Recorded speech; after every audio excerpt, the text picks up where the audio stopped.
Hello and welcome back to another video. My name is Andrew from Team Card Titans here, bringing you my top 8 Gold Coast Regional deck profile.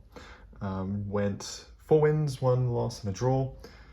Close to winning, but unfortunately not close enough. So that's how it goes. Sometimes misplay unfortunately meant that I wasn't able to get that final win, but it is what it is. Still pretty good. Second regional I played, and to be able to top and get my invite is really cool. So yeah, I'll get into it. Of course, I played Snake Eye Azamina Fiendsmith because, well, it's the best deck in the format, so why not? Deck performed pretty great, despite the fact that I only had 2 throw loss, not 3, because yeah, because I only have 2, so there'll be a little interesting element on it there. But otherwise, the deck is relatively standard, but there's a few little tech choices that I had, just mainly because like Australia's kind of tricky, particularly within Queensland, for like the amount of meta versus rogue. And I know that at the start of the year there was quite a lot of rogue. I mean, stun won, so I wanted to be really prepared for it. What ended up happening was there was just a lot of Snake Eyes. There was just a lot. I think 5 out of the 8 tops were all Snake Eye decks, so it was crazy. And somehow I avoided them all. But anyways, we'll get into the deck profile. Yeah, Snake Eye, Fiendsmith, Azamina. So starting off, we play 1 Snake Eye Ash, 1 Poplar, double Oak. This has become very standard now. The follow-up it gives you is really good, but also it is technically an extender, especially if you draw something like Witch with it. It's generally completely fine. It gets you still into Snake Eyes Ash, so usually it lets you play through impermanence, so having 2 is really good, especially since we lost the consistency of Ash getting limited and Poplar getting limited as well. 1 Snake Eye Diabuster and then 1 Flame Burst. So that's all really standard. Yeah, I mean, the engine's relatively solved, nice and compact. 5 cards, I believe. Yeah, 5 cards, so yeah. From there we go, 3 Witch. This is now the best start of the deck. Well, only to Wanted. Wanted's the best as well. This card is just completely broken now. Ends on 7 Disruption, plays around Viru, does link to draw, but you can choose to play around draw, which is why this is the best starter, because you actually have leeway to choose, do I want to go for set original or set deception. So yeah, absolutely crazy card. Kind of ironic that they limited Ash, because honestly limiting these would have been better than limiting Ash, because Ash does less than this does, so kind of funny. But yeah, anyways, 3 Bonfire, more copies of Ash. One of the worst extenders, particularly if you draw Poplar, it's just really rough, but it's still good starter. And if you open this intention with a Witch, you can, I guess you can kind of like force things out a little bit. So yeah, it's pretty good. And just really, you want as much consistency in the deck as possible, so this just adds more consistency. The insane card of the deck, which is 3 Deception. This card's absolutely crazy. It gives you an Omni Negate before you even commit to anything, so that's kind of mind-blowing. Yeah, really fantastic starter. A time card, but not that it really ever comes up that often, but it is there, I guess, if you can somehow resolve it. And also, it sets itself during the end phase every single time, so that just blows my mind on the fact that it does that. And then the Hollowed Azamina, which is the card that fuses, sending a Sinful Spoils. Yeah, so really good card. So yeah, nothing to be said there. Divine Temple and then original Simple Spells. I mean, these are just like the mandatory engine requirements. Original as a starter. So you get 15 starters in total, with the 3, 6, 9, 12. Then these 3 are technically another 3 more, so it's like 15, and then you kind of extend this. It's like 15, 16-ish. Depends on your hands, but yeah, that's relatively what you have. Still a good card. And also really good if you can open it, because of the fact that you can send it with the Hallowed Azamina. And one of the most broken parts in this deck is when you open like Wanted and Hallowed Azamina, because you can make like the Omni Negate. You like activate Hollowed, chain Wanted, you get like an Omni if you want, and then you search Witch. It's like absolutely crazy. I am playing the Fiendsmith package. I think this package is insane. A lot of the time I would like get this package in to try and like force out interruptions. If they've set a lot of cards, I can usually try and go for the Desiree to try and like force disruptions. It just does a lot. yeah, it plays into draw, but like, so does the Azamina stuff. So it's kind of like, you know, the only main thing is that it plays into Furilos, but you're not always forced to use it, and usually like it's good on the crackback if you are forced not to be able to use it with Furilos. But as you'll see in this list, I have maxed out relatively ways to try and stop Furilos, and throughout the tournament I got Furilos a lot, almost every game, but I always had a counter. Except for like sometimes I would let Perilia go through because it's like not worth countering because of the fact that like this deck does play through Perilia like kind of fine, and I'd usually just let them get the 2-3 draws and then the full board, and it doesn't really matter, they usually don't break it anyways. But yeah, like I don't think I think no single Furilos resolved, and I got like double Furilos in game 1 on my first match. So, but you'll see why. But yeah, the Fiendsmith stuff is really good. Yeah, you can't play Dominus Impulse, but like I feel like this is just better. It's just really good into pushes. It helps you play through Disruption really good. There were a lot of times where because of the fact that I opened this, I was able to play through like 2 hand traps and then on like the full 7, but like big like the Desiree, Rabbit, Princess, Flamebush, IP, like the full board through 2 hand traps, like Impo Mash, and it's like didn't do anything because of this engine. So it's absolutely insane. I think definitely mandatory to play. You can probably play like a smaller package. I've seen like, you know, some people are playing like just the 1 engraver or the engraver and the lacrima. I like to play the bigger package mainly because if I see one of like a particularly engraver, I don't want it to be a brick. I want to be able to discard it for something and be able to get advantage on it. It's also just good to be able to make the full board, and to my surprise, actually, I made the full board a lot. I made it like I think 3 or 4 times in the tournament, which is crazy for 6 rounds. But yeah, and like they just you don't break it. Like it's a you can open as like I think I did it in Sky Striker, and they opened just like all ball breakers, and they still didn't break us. Like you can only do so much. So that's all the engine. For the non-engine, we play 2 Molotov Furilos and a Perilia. This would be the 3rd Furilos if I actually had one, but I don't. So yeah, 2 had to work. Never got to activate this or like resolve it really. I only have 2, not 3. But that happened plenty of times against me. I actually drew this more than I drew this, which is crazy because there's a 1 of, but anyways, guess it is what it is. Yeah, really good card. And actually, funnily enough, like, and I know that Lachlan, who won, played like 3 of these in one of these, which was actually cool. Because like if you open Perilia, it's actually not too bad because like there are situations where it's better than the Furilos. Not that I ever really versed any matchups where that was the case, but like, you know, the theory was there. So it wasn't too bad, but definitely would have preferred it was a 3rd Furilos. But I guess I was glad to have 2. Could be worse.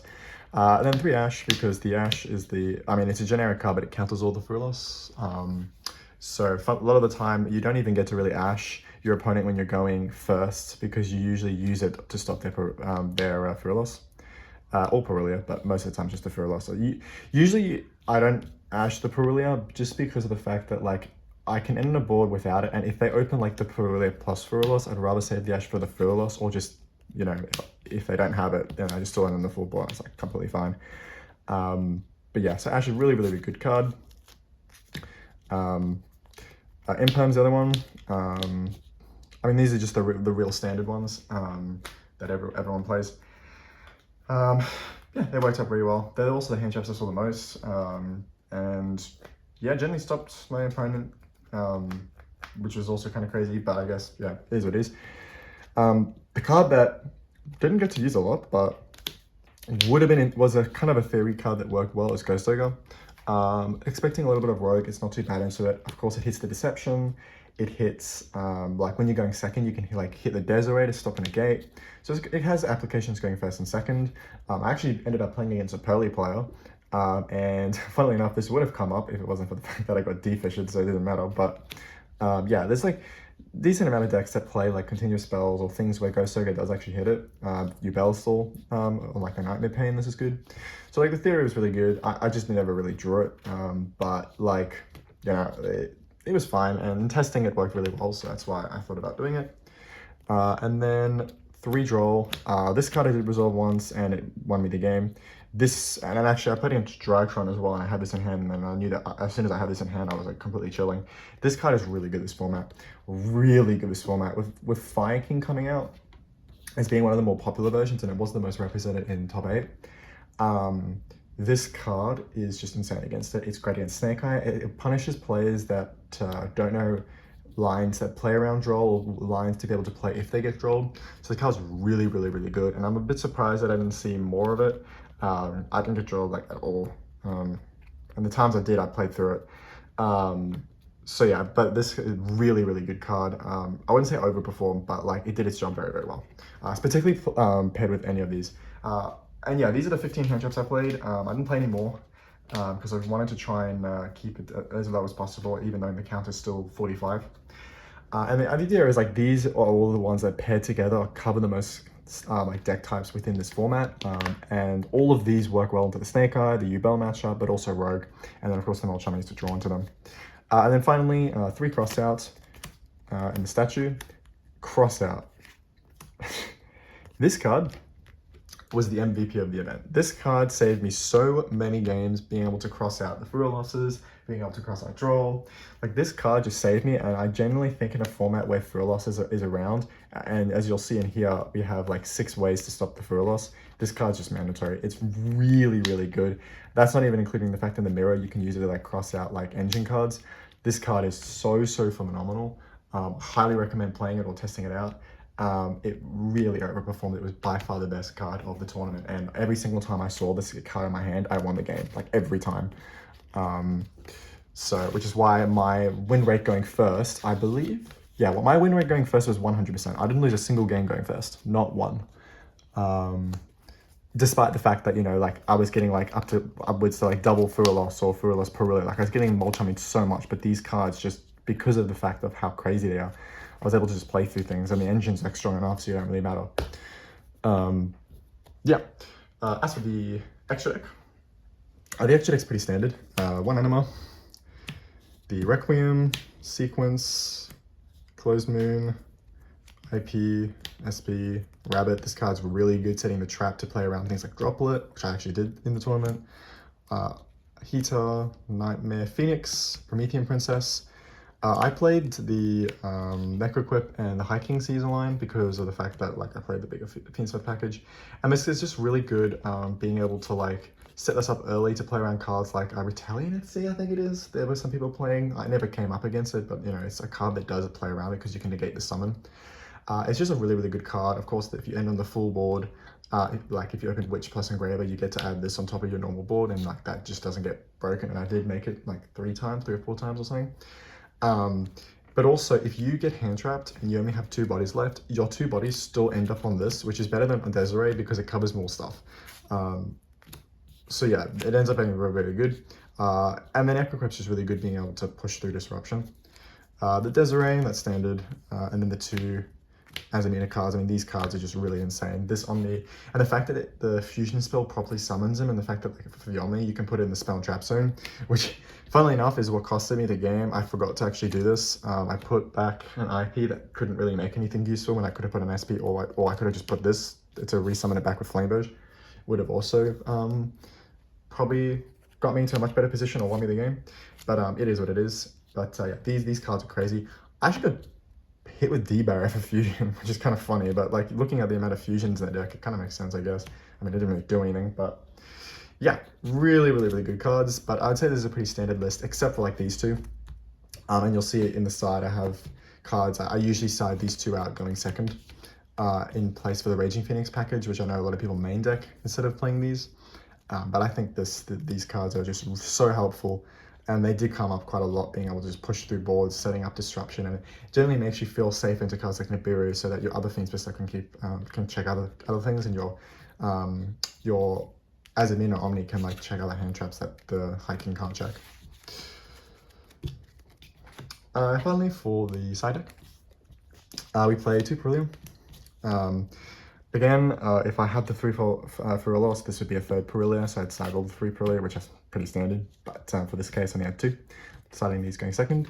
The interesting tech that not many people were doing, but I really was in testing, was working well, and I wish I got a chance to actually use it, because I drew it once, but the Imperm I used kind of ended their turn anyways, which is the Gamma and Delta package.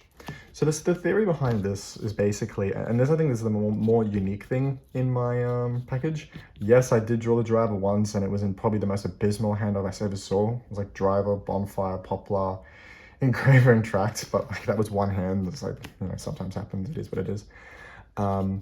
The theory behind this is kind of like, if you draw driver, you can tribute it with deception, or you contribute it with or you can send it with witch. I'm pretty sure you contribute it with deception. It distributes a monster. I don't think it's an effect monster.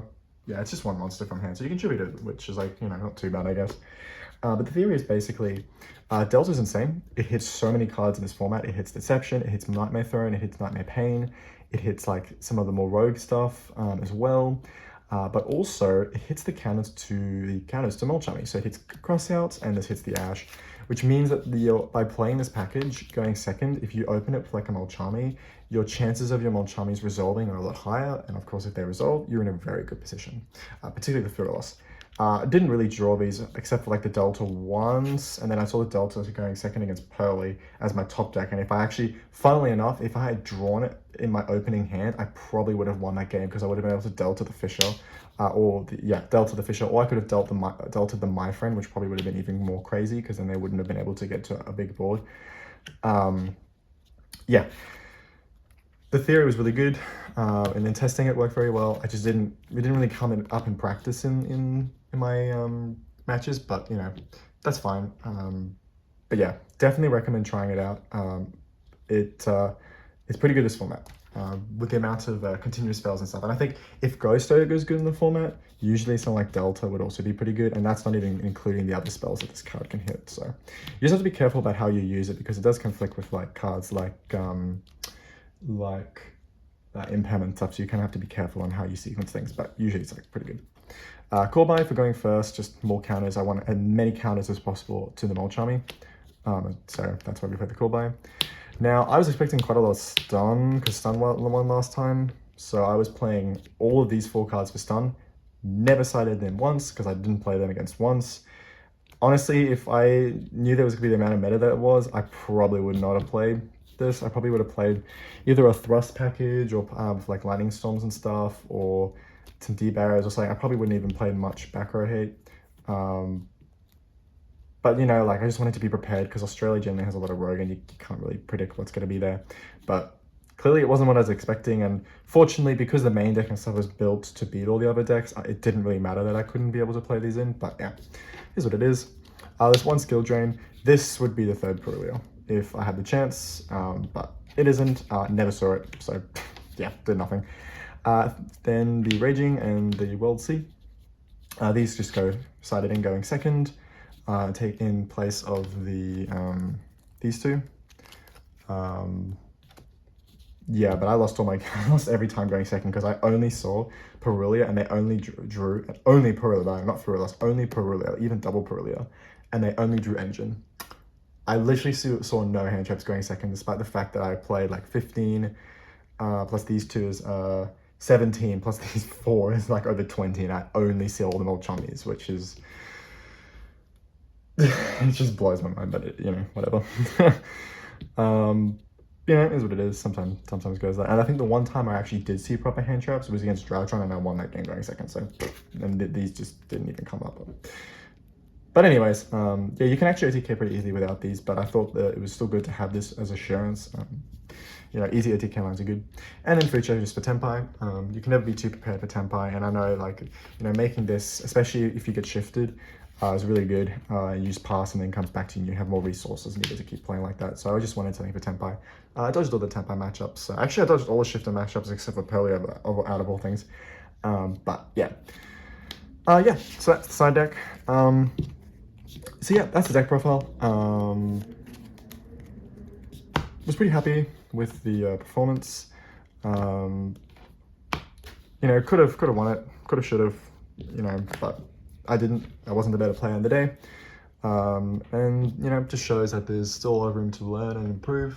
But getting the top and getting in the fight meant that at least I completed the goals, and so it was really good to be able to pilot this deck again and do some more success with it. See how I go with the OTS in a couple of weeks. But yeah, in terms of shout outs, shout out to yeah, of course, Team Card Titans. Shout out to Nick Cheng for testing. I did a lot of tempo testing with him, so I was like thoroughly prepared for that matchup. But even just like going through lines and being able to practice through like playing through ball breakers and playing through hand traps. So that testing was really good. As well to Hugh as well for testing against some more rogue stuff like Red Raptor and stuff. Was really great. Shout outs to Daniel who got third place playing Viking. So yeah, shout out to him for being able to drive me back to be able to get back home a bit easier than going on a 2-hour public transport. And also to Aaron, who played in the first round. It was a great match. It was actually my draw as well for taking me to the train station. So shout out to you guys. Yeah, it was a great tournament. And thanks for watching. See ya.